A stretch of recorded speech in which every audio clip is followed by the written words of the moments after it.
Paytm payments బ్యాంక్పై RBI ఆంక్షలు, జోక్యం చేసుకోబోమన్న కేంద్ర ప్రభుత్వం. ఢిల్లీ మెట్రోలో ప్రయాణించిన రాష్ట్రపతి, మెట్రో పనితీరును అధికారులను అడిగి తెలుసుకున్న ద్రౌపది ముర్ము. దేశంలో పెరుగుతున్న కోవిడ్ కేసులు, కొత్తగా 157 కేసులు నమోదైనట్టు వెల్లడించిన కేంద్ర ప్రభుత్వం.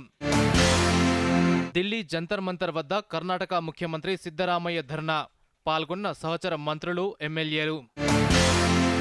పార్లమెంట్ సభ్యత్వానికి వెంకటేష్ నేత రాజీనామా, రాహుల్ యాత్ర తనలో స్ఫూర్తినిచ్చిందని వెల్లడి. ఏపీ వార్షిక బడ్జెట్ 2,86,000 కోట్లు, శాసనసభలో ప్రవేశపెట్టిన ఆర్థిక మంత్రి బుగ్గన రాజేంద్రనాథ్ రెడ్డి. కాంగ్రెస్, బీఆర్ఎస్ ఒక్కటేనన్న ఎంపీ బండి సంజయ్, దేశంలో మోదీ హవా కొనసాగుతుందని వెల్లడి.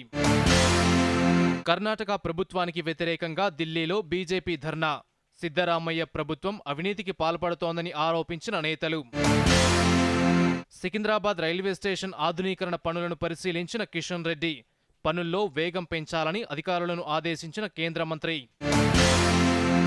ఆర్టీసీ సంస్థను ఉన్నతంగా తీర్చిదిద్దుతామన్న మంత్రి పొన్నం ప్రభాకర్, దశల వారీగా ఖాళీలను భర్తీ చేస్తామని వెల్లడి. బీజేపీకి బాబుమోహన్ రాజీనామా, భవిష్యత్లో వరంగల్ జిల్లాలో పోటీ చేస్తానని వెల్లడి. కాంగ్రెస్ పార్టీ ప్రజాస్వామ్యాన్ని ఖూనీ చేసిందన్న మోదీ, పత్రికా స్వేచ్ఛను కూడా మంటగలిపిందన్న ప్రధాని.